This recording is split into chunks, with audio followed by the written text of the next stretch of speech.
En terrasse, entre amis, boire un verre ou deux est bien souvent associé à un moment de convivialité.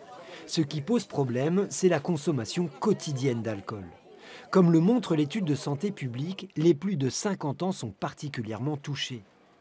Dans ce centre d'addictologie de Nice, on note une augmentation des consultations pour ce type d'addiction.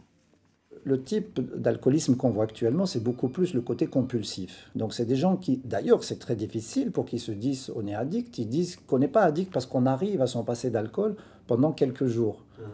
Mais malheureusement, quand ils commencent à boire un verre, ils ne peuvent pas s'arrêter. Et c'est ce qui signe l'addiction. Cette femme est âgée de 58 ans.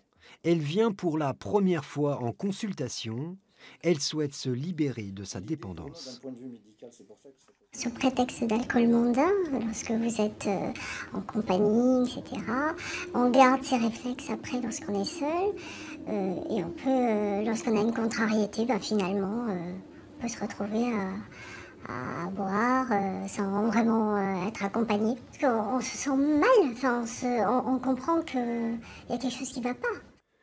Au départ festif, l'alcool est bien souvent utilisé comme antidépresseur depuis très longtemps.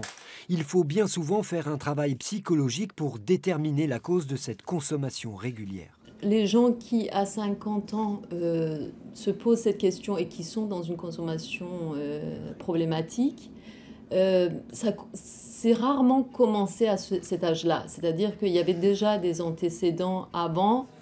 Pour prévenir les risques d'addiction à l'alcool, l'Organisation mondiale de la santé a défini un seuil de consommation. 3 verres pour les hommes par jour au maximum, 2 pour les femmes, mais jamais tous les jours, jamais seul, et ne jamais boire quand ça va mal.